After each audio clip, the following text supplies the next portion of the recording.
전도서 1장 2절 봉독해 올리겠습니다. 전도자가 가로되 헛되고 헛되니 모든 것이 헛되도다. 솔로몬 왕이 덧없는 인간의 삶에 대해서 그가 가장 큰 부와 공명과 지혜와 명철과 많은 자들 앞에 존경과 부러움을 받고 살았으나 그의 삶을 산 후 본인의 고백이 전도서이기도 합니다. 힘들고 어렵고 공고하게 살았던 다윗 왕은 눕는 것도 그리고 일하는 것도 찬송과 감사 속에 그의 삶의 기쁨과 감동을 찬양했습니다. 우리가 전도서 말씀을 보면서 너희가 잔치집에 갔다 온 것보다 조상집에 갔다 온 것이 낫다. 왜 그럴까? 인생의 확실한 한계를 알아야 되었기 때문이지요. 지혜와 솔로몬은 이 땅의 것을 얻으면 얻을수록 소금물을 마시는 것 같고 명예와 그리고 명성이 올라갈수록 그의 마음은 아무도 채워줄 수 없는 허전함으로 풀의 꽃 같고 참으로 인생이 아무것도 아니다라고 솔로몬이 그렇게 말했다면 여러분과 저는 뭐라고 대답할 수 있을까 싶습니다. 바울 사도는 지혜로운 자였고 그는 강인한 자였습니다. 하지만 예수를 만난 후 제일 먼저 선포한 것이 자기를 버리는 삶을 가졌습니다. 지혜를 얻고자 하는 것은 자기를 지키기 위한 한 모습인데 모든 것을 배설물로 오직 하나 예수를 얻는 일에 마음과 정성과 뜻과 그의 모든 생명까지도 투자했습니다. 그리고 말했습니다. 땅의 것은 다 허무하다. 그러나 고린도전서를 통하여서 하늘의 것을 구하라. 신령과 진정으로 거룩한 분을 바라볼 수 있는 예배가 우리에게 생명줄이 되었으며 생수의 강이 넘쳐나는 것을 친히 선포했고 그리고 많은 자들에게 삶의 스승이 되는 그러한 본이 되는 일을 행했습니다. 우리는 수바 여왕이 솔로몬을 찾아왔습니다. 참으로 소문대로 저렇게 할까 설마 그랬는데 수바 여왕이 와서 내가 들은 것보다 훨씬 더 지혜롭고 그리고 그 나라가 놀랍게 부강하다라고 부러워했고 칭찬한 것이 솔로몬입니다. 함에도 불구하고 그는 전도서에서 전도자로서 하나님과의 관계를 떠나 있는 것은 모든 것이 허무하다고 확실하게 가르쳐 주셨습니다. 지혜란 무엇인가? 가르침을 받아 진정한 길로 가는 것입니다. 잠언의 말씀에 지혜로운 것이 넷이 있습니다. 그런데 사람이 만물의 영장인 자존심 상하지 않습니까? 개미를 칭찬했고 사반을 칭찬했고 메뚜기를 도마뱀을 비유로 말했습니다. 어떠한 자가 가장 지혜로운 자냐? 하늘에 심는 자가. 땅에서는 그 많은 부귀와 공명과 재물이 있어도 아무것도 가져갈 수 없습니다. 한 가지 분명한 것은 반드시 사람은 죽는다는 사실을 조금 더 살고 조금 더 살고 그런데 그렇게 인간의 본능의 애착으로 살고자 얼마나 몸부림칩니까? 죽지만 않으면 무엇이라도 하겠노라 얼굴은 말했습니다.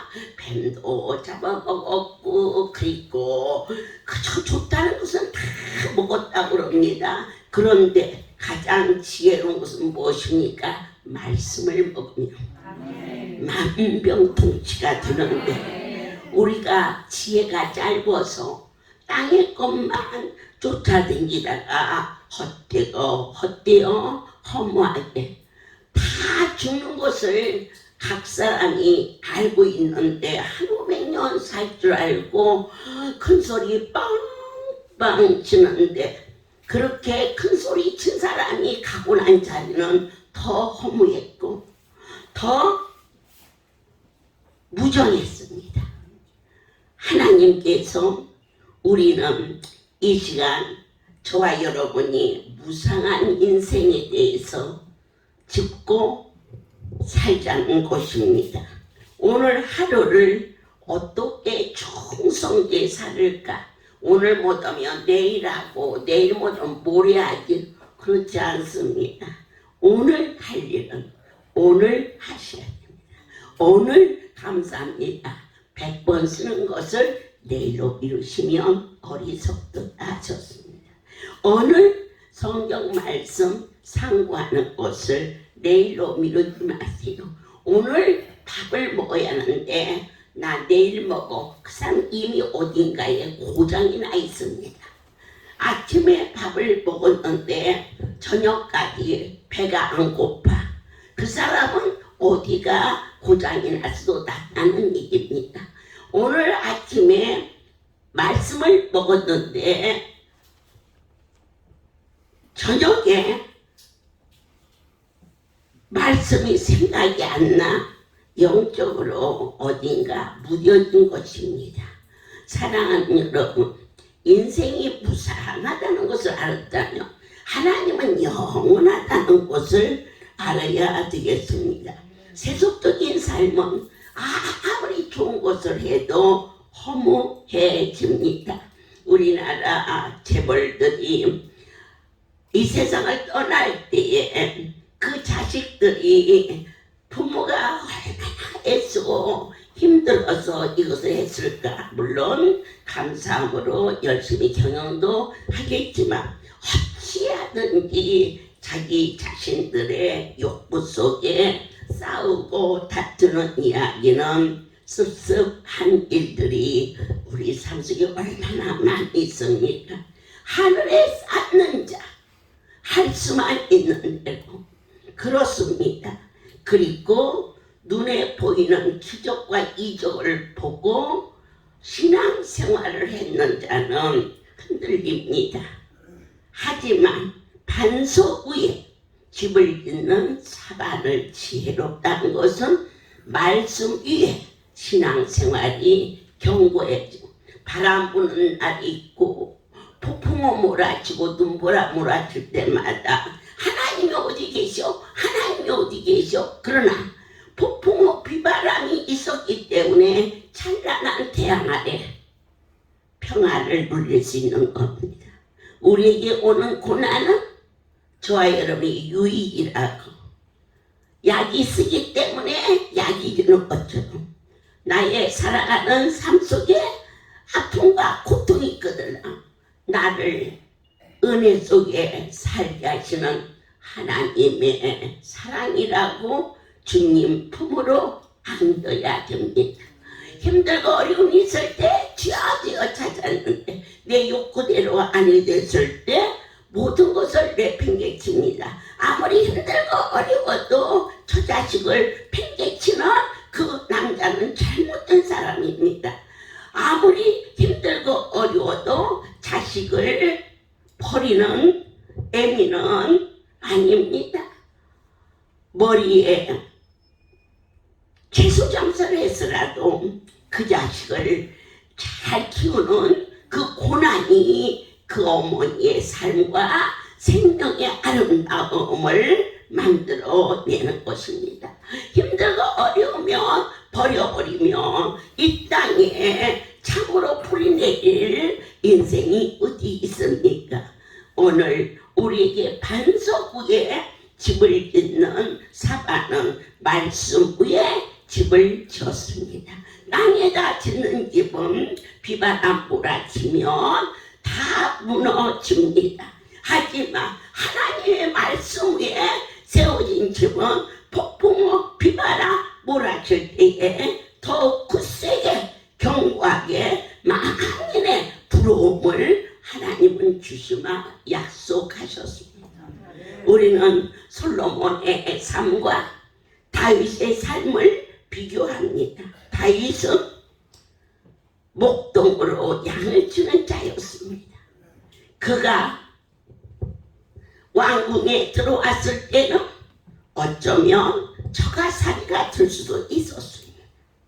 그러나 어려움 속에서 사울은 천천히요 다윗은 만만이라는 백성들의 한호수를 듣고 사울 왕이 크게 질투합니다. 사위와 아들 여긴 다윗을 죽이려고 자그마치 3,000명을 풀어서 그를 죽이려 했지만 여호와는 나의 목자시라.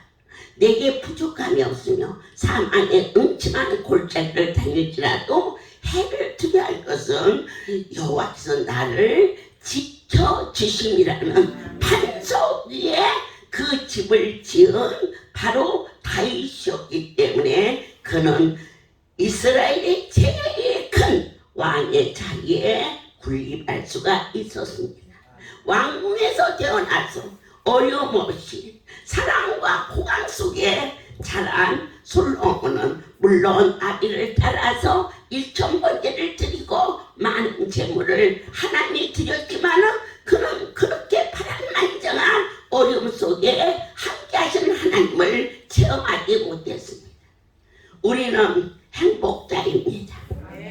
남들이 볼 때는 질과 어려움 속에 있지만 바로 이 풍랑이 나를 어디까지 가겠습니까?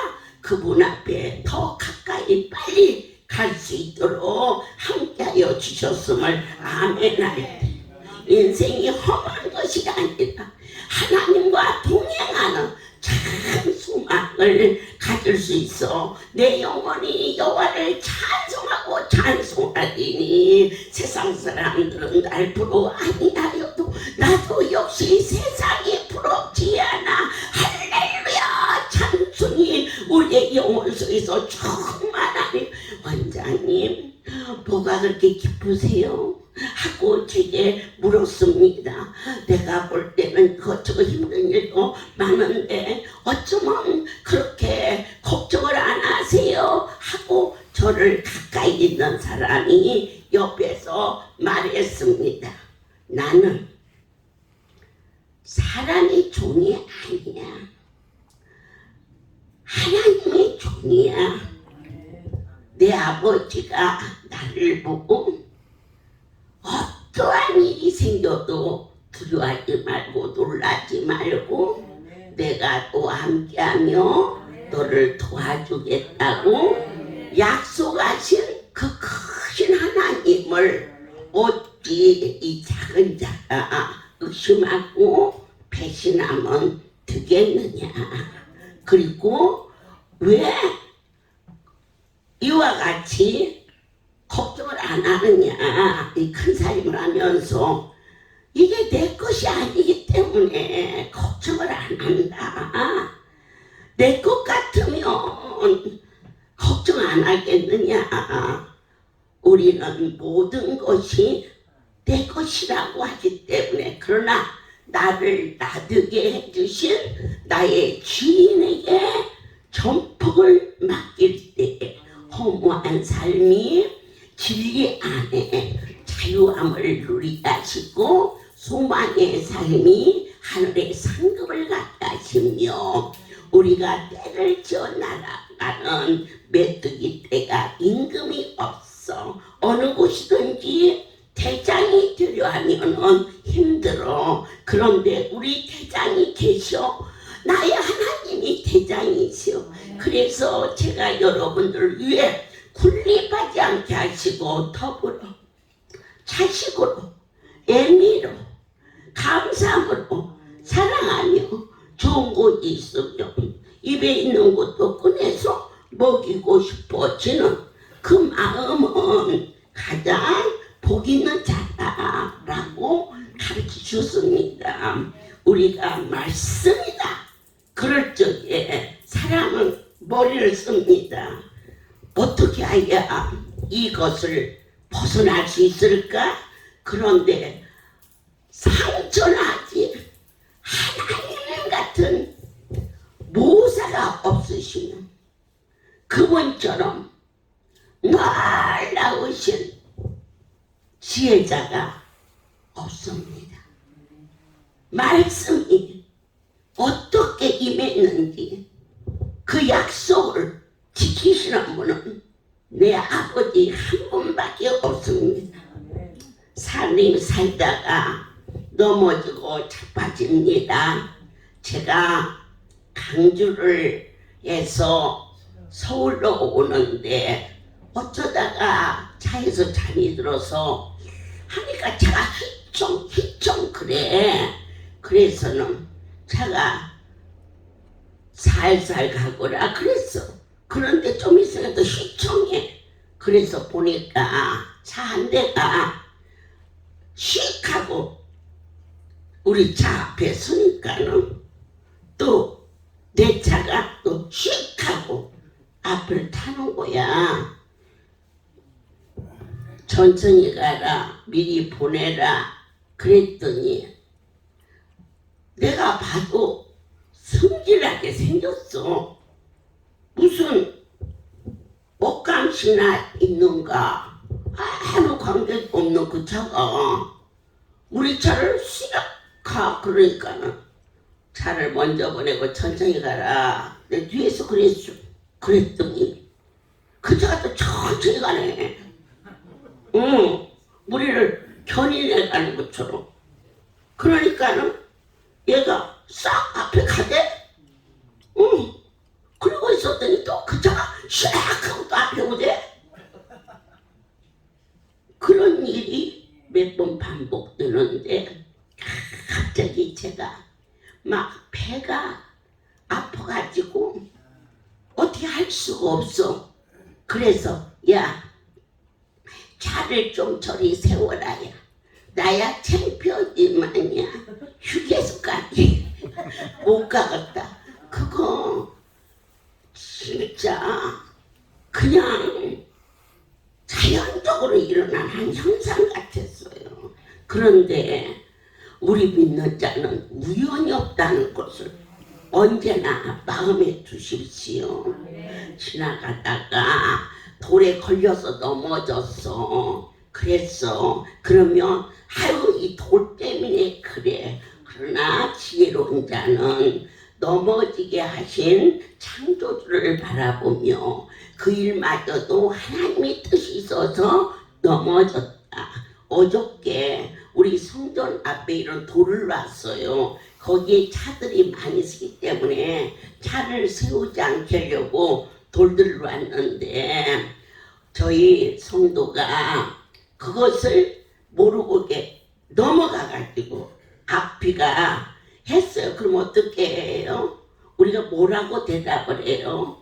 이 돌 때문에 그래. 그러나 우리는 그렇게 말하지 않아요. 저 돌을 통해서 하나님이 차가 망가졌어. 그러네. 차가 망가진 것 때문에 불평하고 없는 게 아니라 나를 오늘 이 차를 하지 말라고 막아주신다라고 절대자를 경유하고 신뢰하는 것이 지혜 중에 최고의 지혜예요.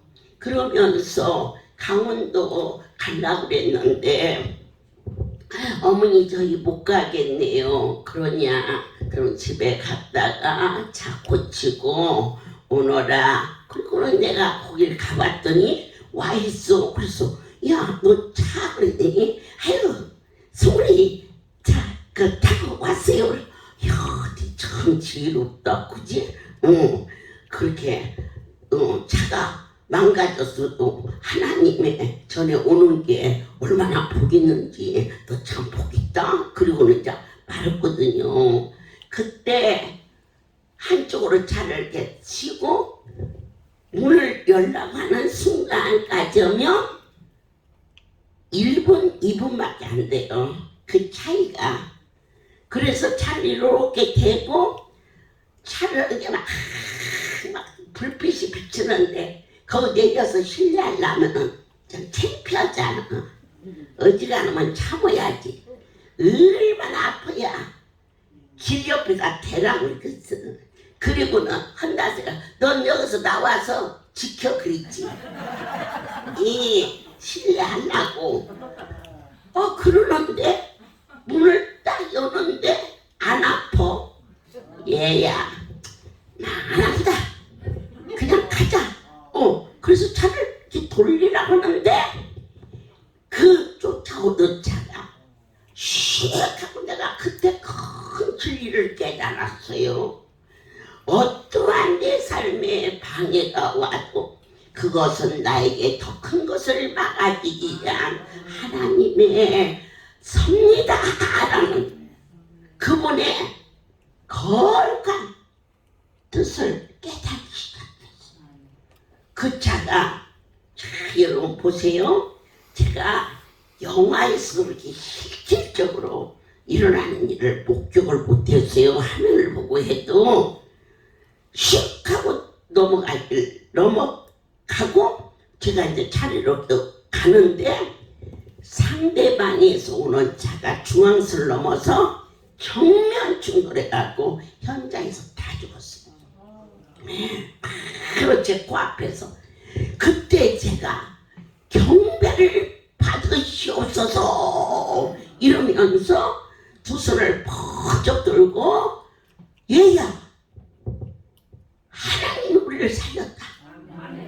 지금 그 순간에 그 자리에 안 섰으면 바로 부딪히는 찰나가 우리인데 내 하나님이 고난이 우리 유익이 돼서 여러분들에게 있는 어려움만 생각하지 말고 그 어려움 때문에 내가 주의 율례를 배우게 되었습니다라고 고백하며 찬양할 수 있는 은혜를 받은 자요 너희에게 충만한 진리의 영이 넘치기를 예수 이름으로 축복하노라.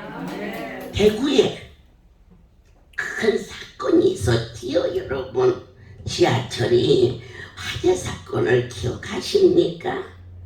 그때 그 기관차를 운전했던 분이 저희 할렐루야 영주에 기도하는 권사님의 아들이었어요. 그분은 자식을 위해서 시간을 정해놓고 기도하는 분입니다.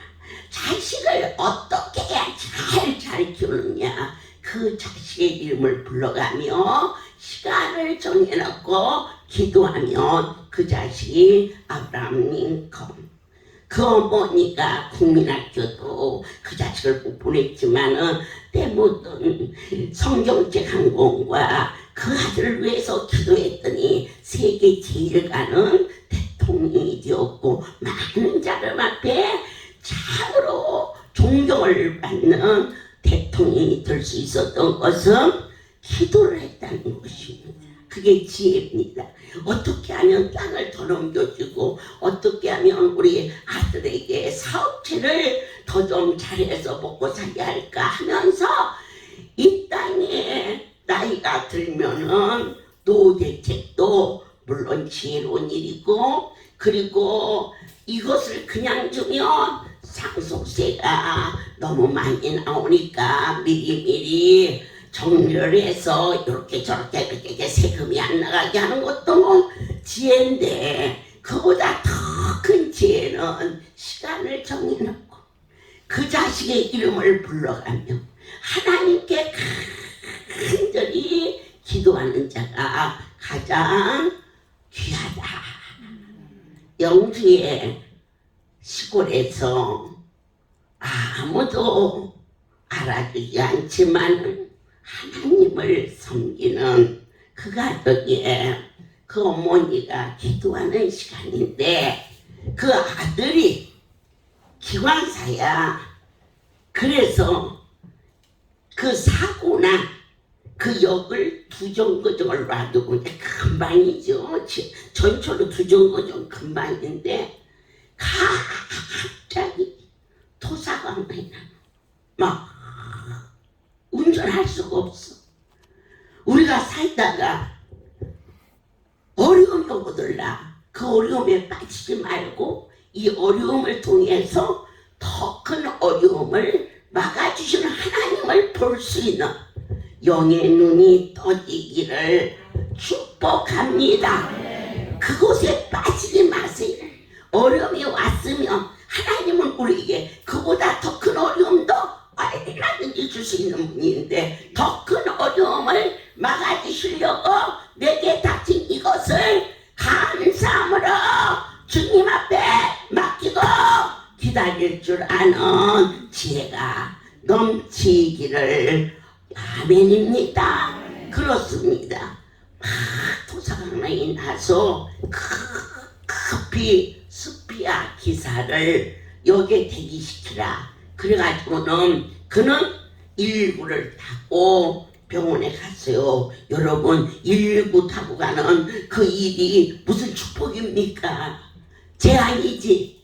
그러나 하나님의 모사는 놀랍게 역사하십니다. 그 자리에 다른 대파가 운전을 하고 두정거정을 가니까 큰 사건이 터져서 그 기관사는 죽었고, 토사강난이 나서 119에 실려간 그 기관사는 병원에 갔더니 멀쩡해가지고 거기 가는 도중에 사고가 터진 것을 뉴스를 통해서 나올 정도로 기가 막힌 절묘하신 그 하나님을 저와 여러분이 너무 멀리 느끼고 무관심하고 주님의 그 큰 사랑을 깨닫지 못할 때가 수없이 많았지만, 지혜란 무엇이냐 깨닫는 것입니다. 솔로몬이 그 큰 땅에 부족함이 없이 살았지만 그의 삶은 헛되었도다. 이렇게 자기 삶을 고백했어요. 저는 하나님의 나라에 갈 때 기쁘다. 땅에서도 하나님의 손에 잡힌 바디요, 이 백성과 살아서 너무 복되는데 주가 나를 부르시니 여호와의 손에 올라가는 일이 더 큰 복이다라고 반드시 그 찬양을 드리면서 천국을 갈 수 있도록 내 마음에 확신 주신 하나님을 경배와 찬송과 존귀와 영광을 돌립니다. 사랑하는 자여, 순간을 소리하지 마십시오. 낙수물 하나가 떨어져서 돌물이 되고, 돌물이 모아져서 시냇물이 됩니다. 시냇물이 모아져 강물이 되고, 강물이 모아져서 바다가 됩니다. 저는 요즘에 큰 걸 깨달았습니다. 쉬지 않고 28개의 말씀을 며칠씩 암송했는데 어느 날 쉬었더니 잃어버렸어. 그래서 다시 찾으면서는 그렇구나. 아무리 많이 먹어도 계속해서 먹지 않으면 다 없어지는구나. 하루에 한 가지씩이라도 내 쉬지 않고 먹으리라. 전에는 성경을 기록하다가 졸려도 그걸 끝까지 했는데 아니야. 밥을 먹다가 밥이 먹기 싫으면 그거 마지막까지 먹는 것은 어리석은 거야. 먹기 싫으면 그만 먹어. 응? 이게 지혜입니다. 옛날에는 밥 하나라도 남기면 큰일 났지만 지금은 그렇게 안 가르칩니다. 여러분들께서 그러듯이 그러나 쉬지 않고 아침, 점심, 저녁을 먹으면 건강해지는 것처럼 저는 막 성경을 적어도 8시간을 잠을 안 자고 정내 이비령 고민 그리고 암송을 해도 날이 새는지 모르게 했어. 그렇게 열심히 했는데 지금 보니까 다 잊어버렸어. 그렇구나. 김치값도 이거 먹어도 쉬지 않고 꼭꼭 씹어서 내 먹을 만큼만 먹으면 건강해지는데 내가 참 우매하고 어리석구나. 지혜라는 것은 깨닫는 것입니다. 그래서 요즘에는 말씀 펴놓고 감사한다고 공책 써놓고는 오며 가며 들랑발랑하면서 누웠다가 일어나서도 한 구절 적고 그리고 또 밖에 나갔다가 들어와서도 감사합니다를 적고 그래서 하루에 할 만큼 분량만큼 했더니 어느새 그게 영약이 되어서 내 영혼의 생수의 강처럼 말씀이 넘쳐 흘러. 아멘. 하늘의 보화를 내 영혼 속에 함께하여 주시는 그 크신 하나님을 여러분들은 앞으로 잘하겠다 하지 말고 바로 지금 이 순간부터 주님의 말씀을 먹고 쓰고 소화시키는 일들을 시작하라 하셨습니다. 그것이 지혜인 것입니다. 세 번째로 할 수만 있는 대로 머리를 쓰지 마십시오. 어느 것이 양심적인 일인가 선한 길을 택하십시오. 유익을 위하여서 그 자리를 쫓지 말고 내가 받은 은혜가 무엇인가를 찾을 수 있는 정도를 걷는 인격이 되시기를 축복합니다. 어느 날 MBC 사건이 있었습니다. 그 발단이 사랑의 집에서부터 시작했습니다. 머리가 몸체만은 뇌수족 아이를 가진 에미가 MBC PD와 결탁해서 하품이 시작이 되었습니다. 사랑의 집 얼마나 소중한 곳입니까?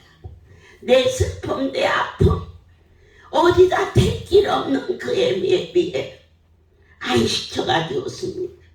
그런 자식을 데리고 와서 자식은 이미 죽게 이미 포기하고 그 MBC PD와 결탁을 해서 말도 안 되는 일들을 그들에게 말했고 결국 그 아이는 죽었습니다. 그리고 난 후에 저희 할렐루야에 와서 아내가 위암으로 천국을 가고 그 아들은 남아서 내 차를 운전했던 그런 아들이 있어서 제 손에 있는 반지 목걸이 빼가지고 결혼을 시켰고, 그리고 처음 그 차를 제가 아마 이 사역을 하면서 처음으로 봉고차 다음으로 신혼차가 타게 됐을 때입니다. 그 차를 내주면서 결혼해서 신혼여행을 다녀오라고 그렇게 했었는데, 그가 강북에 있는 어느 개인 병원에서 이 옷을 입고, 그게 무슨 옷을? 병원복을 입고, 그리고 병명은 방광염으로 입원을 했는데 할렐루야 아무 관계도 없는데요. 그 사람이 PD 거기에 합작을 해가지고 MBC에 나오면 돈을 준다고 그래가지고는 나와서 말도 안 되는 일들을 꾸민 일이 있었습니다. 이것은 잘못된 길입니다. 하나님을 떠나가는 길은 정로를 다리는 게 아닙니다. 그분만은 의로우시고 완전하신 분이기 때문에 하나님의 뜻을 쫓아서 사는 자가 되라고 가르쳐 주십니다. 그리고 나는 MBC 사건에 하나님이 역사여 주사 그들이 잘못했다고 손을 들고 그날 이후 MBC는 큰 어려움을 당했고, 여의도 사통팔통 그곳에 그들이 나와서 사과문을 읽었고 또 방송에 사과를 했고, 우리는 그날을 4월 1일 승리의 날로 하나님께 영광을 돌렸던 때가 있었습니다. 그런데 그런 일이 있으면 MBC가 우리한테 손을 들었기 때문에 돈도 안 줬나 봐. 돈도 못 받았대. 그러면서 그 아이가 버스 운전을 하고 나가서 살았는데, 한 번은 종점에 도착하니까 형사 두 사람이 와서 사람을 치고 그냥 가면 되나 뺑소니 운전사로 내려오라고 그러길래, 아이 오랜 세월을 운전을 한 사람이, 여러분 나는 운전 안 해서 잘 몰라요. 하지만 운전하는 분은 뭐가 넘어가며 운전대에 잡고도 사람이 넘어갔는지 나무토막을 넘어갔는지 돌멩이를 넘어갔는지를 감지가 된다고 그러더라고요.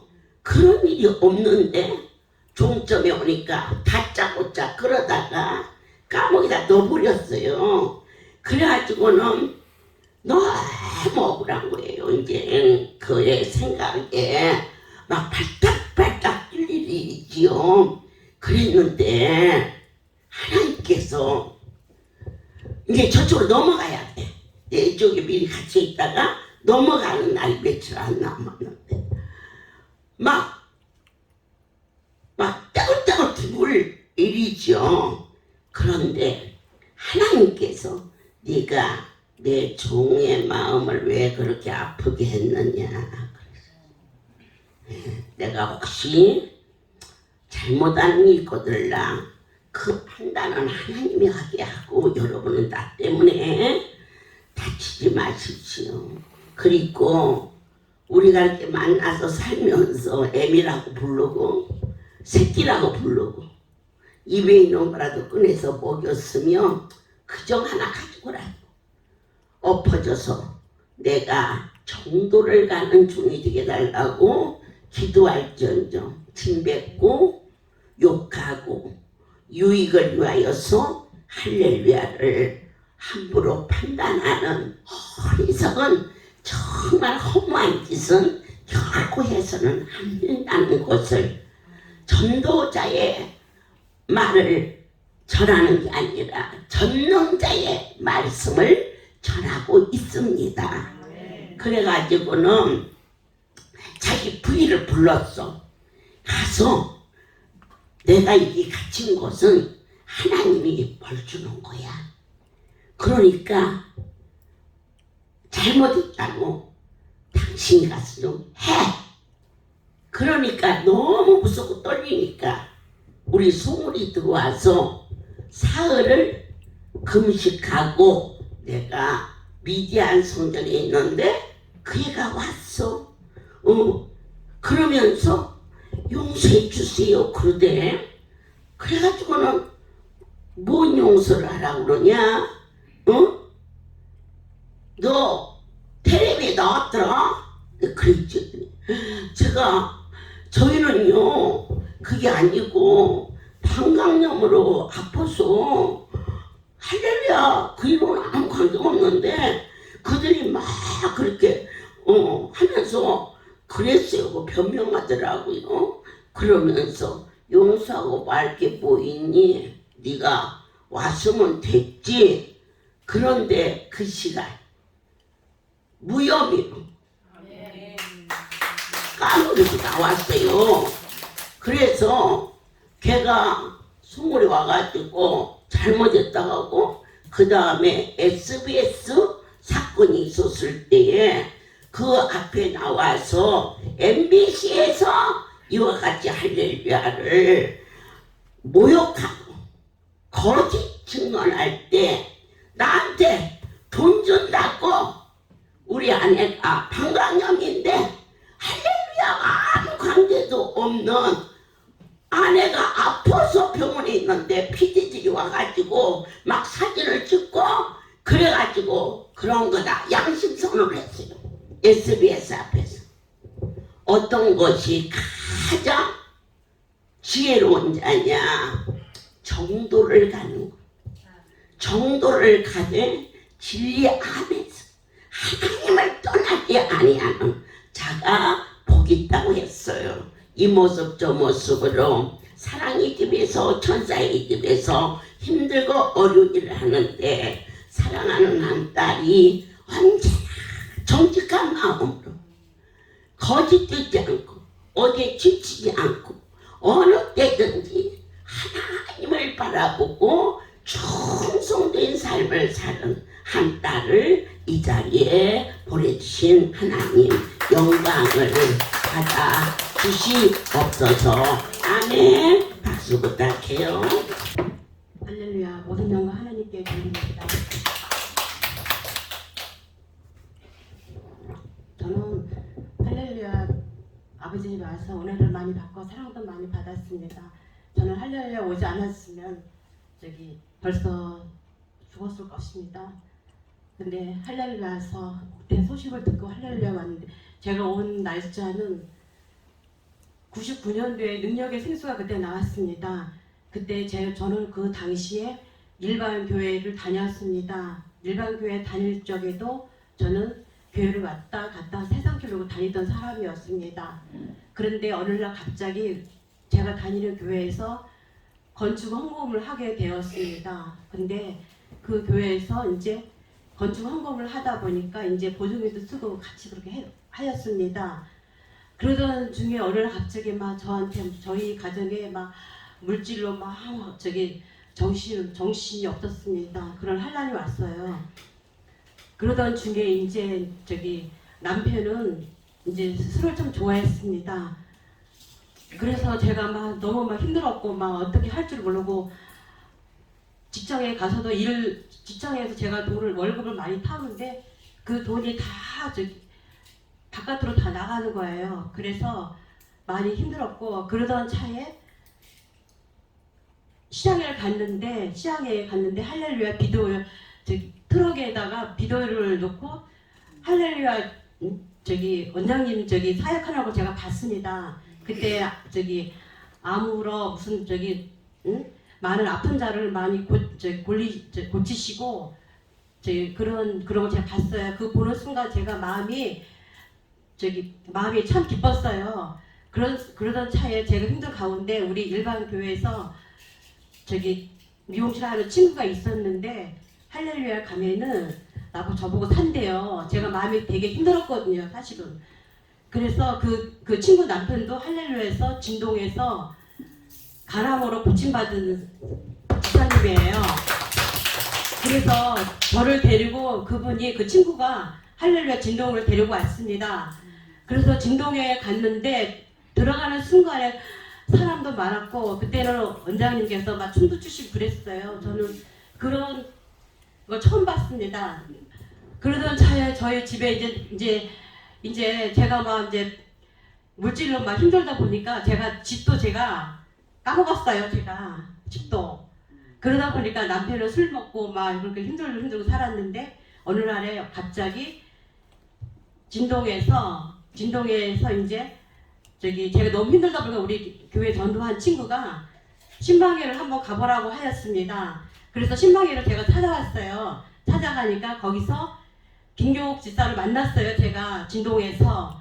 그래서 그분이 잘 친절하게 대해주고 기도도 해주고 막 그리고 했어요. 그러던 차에 호산날 교회가 다시 진동이 이제 호산날 교회로 다시 이제 교회가 생겼어요.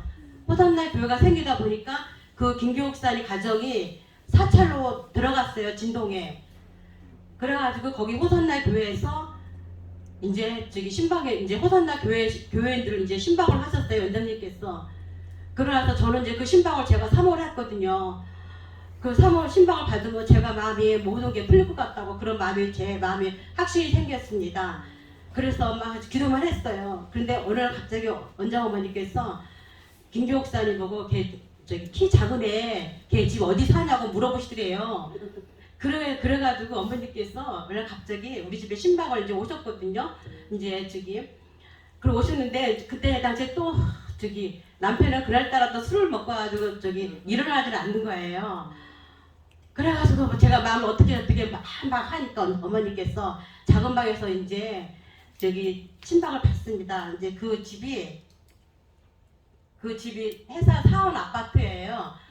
그래가지고 어머니께서 말씀을 주시면서 고린도전서 말씀을 주시면서 지혜는 하나님을 아는 것이다. 의인은 하나님을 사랑하는 것이다.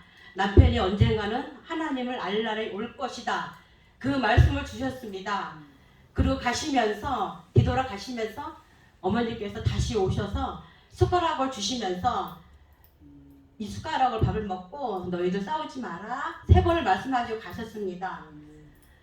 그러고 나서 이제 저희는 제가 교회를 가면은 남편은 절로 다니고 절에 전보러 다니고 막 그러고 했어요. 그러다 보면 막 네가 예수를 잘 믿어서 우리 가정이 힘든 가정이 왔다 막 그러고 막 했어요. 남편도 그러고 하니까 시댁 식구도 같이 마음이 다시 같이 하나가 돼서 친정은 또 말할 것도 없고요. 친정에는 어머니가 예수 믿으세요. 승무공교회 권사님이세요. 그러는 차에 막 힘들고 막 너무 하니까 제가 너무 힘들고 남편은 생활비도 안 주지. 제가 일을 집을 한 채 까먹었잖아요. 잘못 물질 관리를 하다 보니까. 그래가지고 제가 너무 막 힘들고 마음을 어떻게 할 데도 없고 죽고 싶었어요. 솔직히 말해서. 그래서 제가 또 김교옥사님이 사찰 진동으로 갔는데 오늘 갑자기 또 강원도로 하나님 사례로 또 말씀이 나와서 갔습니다. 그래서 제가 저도 모르게 가방에 하나 옷 4개 싸고 갑자기 제가 강원도로 제가 제 발로 찾아갔습니다. 그래가지고 강원에서 봉사 3개월 하다가 어느 날 갑자기 제가 사랑이 집을 가게 되었습니다. 사랑이 집에서 아이들을 보는데 아이들 보는 게 쉬운 게 아니었습니다. 그런데 너무 힘들어서 제가 바깥을 한번 제가 나가봤어요. 너무 힘들었어. 그런데 바깥을 나가는 동시에 버스 번호가 하나도 안 보이는 거예요. 그래서 하나님이 나를 나가지 말라는 것보다 하나님 잘못했습니다. 하나님 주신 아이들 사랑으로 돌보고 기도하면서 그래가지고 금식하면서 그 아이들을 양육하고 그렇게 아버지 사명 감당했어요. 그러던 중에 어느 날 갑자기 제가 2003년도에 급성 임파암이 왔었어요.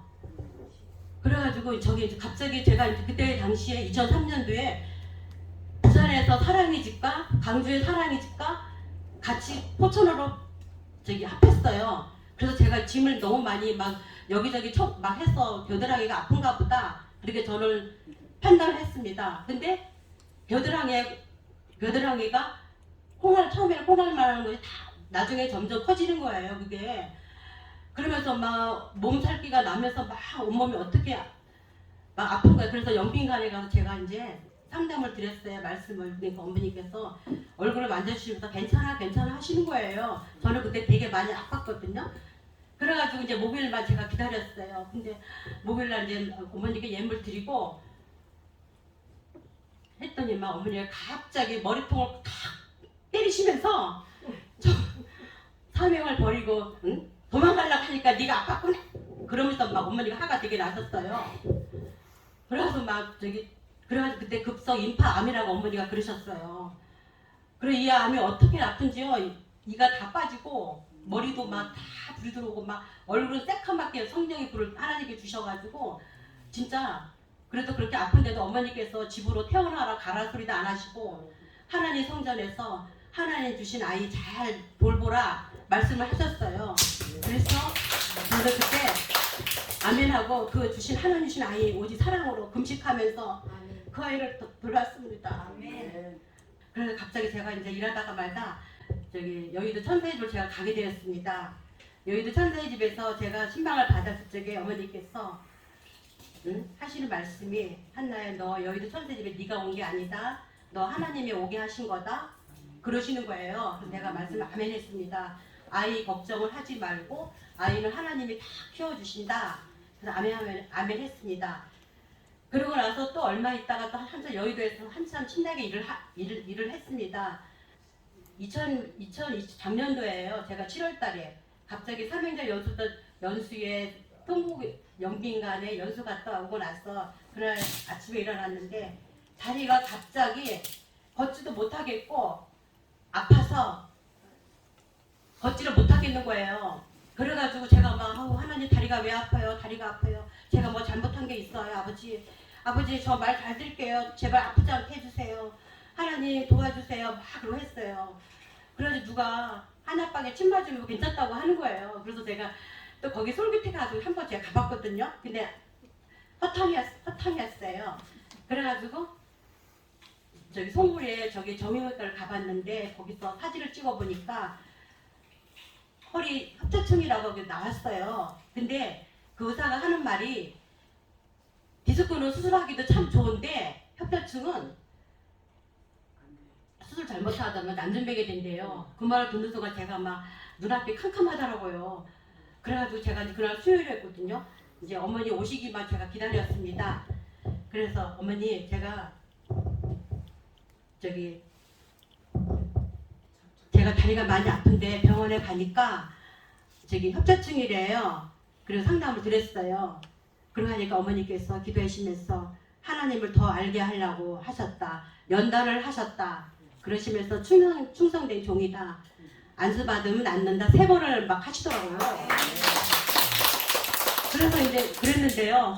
이 다리가 얼마나 칼로 도르는 것처럼 막 그렇게 아픈 거예요. 협착증이. 그렇게 제가 이제 협착증이다 보니까 막 허리를 막 구부리고 다녔어요. 막 아프니까. 그리고 사람들이 막 그러는 거예요. 막 왜 젊은 여자가 왜 허리를 구부리고 다녀? 할머니냐고. 그래서 그 속도 모르고요. 그래서 그게 아니고 저 많이 아파요. 기도 좀 해주세요. 저 많이 아파요. 근데 안 아픈 사람은 잘 몰라요. 아픈 사람이라 그거 마음을 알지. 그래가지고 막 그러고 한참 막 어머니한테 가면은 어머니가 물어보시면 이제 처음에는 이제 어머니 아파요. 막 질짜고 그랬거든요. 막 호통을 치시는 거야. 더 야단을 치시면서 막. 그래서 그때부터는 제가 이제 아파도 감사합니다는 하고 막 말씀 안 드렸어요, 이제. 그래가지고 이제 어느 날 갑자기 영빈관에 갔는데 어머니께서 영빈관에 가니까 첫사랑 한수를 하시는 거예요.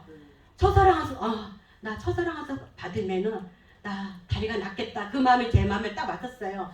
그 첫사랑 한수 하는데 피가 완전히 새카만 거예요.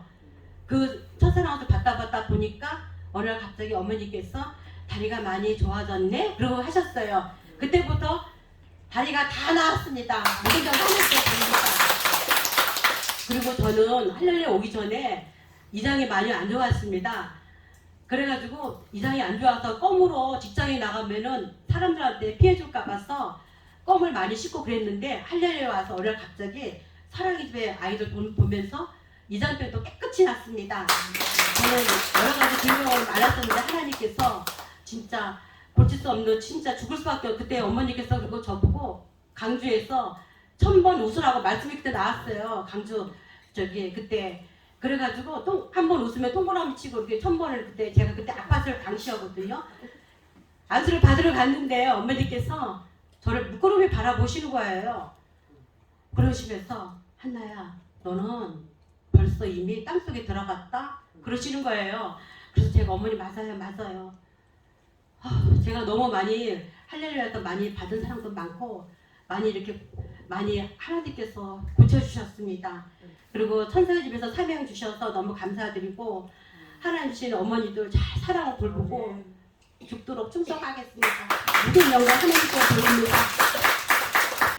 인간은 일생을 살아나가면서 수고로운 인생이에요. 잘 사는 집에서 태어난 거나 가난한 집에 태어났어도 아침 점심 저녁 먹는 것 같고 결혼해서 자식을 키우는 그런 삶이 다 수고롭다고 그랬어요. 그런데 이 솔로몬이 미지의 세계를 보면서 행복했고 명예를 얻고 그러한 것들은 인간의 이 욕구를 채워줄 수 없는 것을 고백하는 장면이에요. 힘들고 어렵고 공부에서도 저와 여러분은 받은 자 위에는 알 수 없는 하나님의 그 거룩함이 저희들을 채워주잖아요.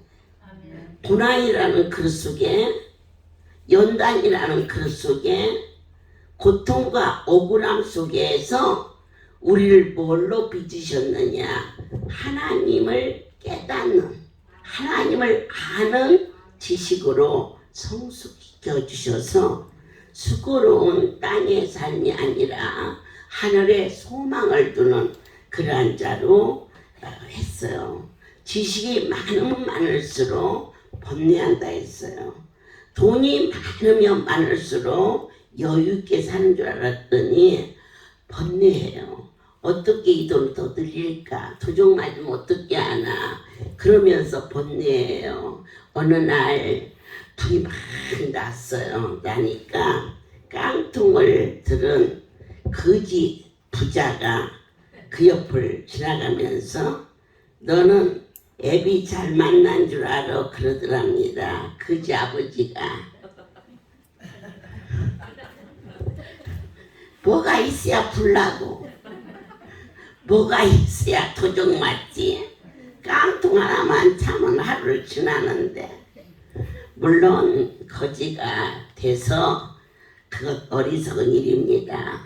하나님이 만물을 다스리고 권하리고 그리고 번성하라 해서 주신 모든 축복을 가지고 나를 놔두게 하신 그 하나님을 사랑하며 인색하지 않게 사는 법을 뭘로 배웠느냐? 고난으로 배웠습니다. 모든 영광 하나님께 드립니다. 세계의 가장 큰 거부라고 말하는 록펠러가 50대에 희귀한 병을 가졌습니다.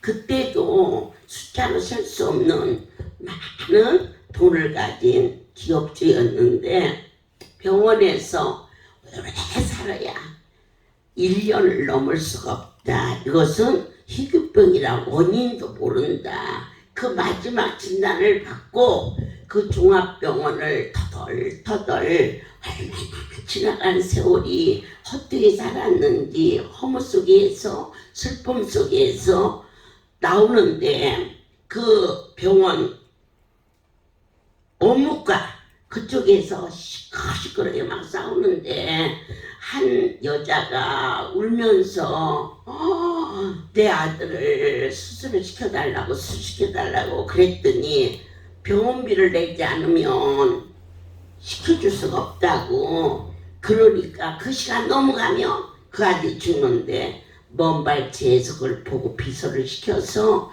저게 무슨 일인가 했더니 그 사정을 얘기했습니다. 그러자 록펠러가 그에게 아픔 당하기 전에는 남의 아픔이 보이지도 않았습니다. 나와 상관이 없는 줄 알았습니다. 그러나 죽음을 앞에 두고 그게 몸부림치는 그 모습을 보면서 아무도 모르게 조용히 비서를 시켜서 그 병원비를 내줬습니다. 그런데 어느 날 그 아이가 살아서 다니는 모습을 보면서 1년 동안, 지금 내 생명 남은 1년 동안 모든 곳에 그 아주 어려운 자들을 찾기 시작했습니다. 그래가지고는 내게 있는 거 이 선한 일로 쓰리라면서 잠도 안 자고 막 전국을 다니면서 어렵고 힘든 곳들을 그저 이름 없이 빛도 없이 베풀었는데 어느새 그 병이 없어져가지고 그가 90살이 되도록 건강하게 세계적인 그러한 재벌이 되었다는 거 여러분 간증을 통해서 들으셨죠? 아멘이죠? 그리고 있으면 산에서 그곳에서 세균이 발생해서 살아있는 사람도 죽습니다. 그러나 베풀면 넘치도록 베풀면은 하나님이 그와 함께 한다는 거 꼭 믿으시고 여러분 지혜로운 자는 뭐냐 많이 가지고 있으면 번민합니다. 저에게 말합니다. 우리 애들이 우리 지부장들이 옷을 누가 사다 주면 딱지부터 띄어. 뭐 딱지 띈다고 뭐 새끼 주는데 지장이 나. 그리고는 어디다 감춰놔. 내 분명히 봤는데. 그래서 야 아까 그 옷 어딨니? 그랬더니 감춰놨어. 내가 찾아갖고 주지. 그러면은 한참 있다가 어머니 여기 옷 넣는 거 못 보셨어요? 누구 주웠다. 그러면 하고 다 주면 어떻게 해요? 그래서 야 옷 안 줬으면야 나 방에 두고 잘 자리도 없어요. 주워서 이게 누워서 자는 거야. 그러니까 그런 소리 하지 말어. 하나님께서 받는 자보다 주는 자가 돈을 버는 것도 힘들지만 그 돈을 잘 쓰는 자가 더 지혜로운 자로 하나님이 거저주신 거 하나님의 백성들을 위하여 인색하지 않고 거짓되지 않고 순전하고 정직하게 아멘입니다. 이 백성을 허락해 주신 하나님께 유익하고 유용하고 우리를 윤택해 허락하신 하나님께 모든 영광 어떻게 하면 돈을 모을까가 지혜가 아니라 어떻게 하면 귀를 기울여 주께서 말씀하시오면 말씀대로 순종하는 나의 남은 삶이 되어서 유용하고 유익하게 하나님을 영화롭게 할 수 있는 할렐루야로 변신해버리는 이러한 삶을 주신 아버지께 모든 영광을 돌립니다. 사랑하는 아버지, 오늘 이 날을 예배하게 하심을 감사합니다. 새벽 미명에 부활의 집을 돌아볼 수 있게 하신 주님, 오늘 이 금요일 바로 이 시간 있기에 이 자리에 있게 하심 또한 감사합니다. 아버지께서 부족함이 없도록 가장 복된 자는 복의 근원 되시는 하나님을 아버지라고 섬기며 주님의 뜻 가운데 주의 형상을 담기를 갈망하게 도와주옵소서.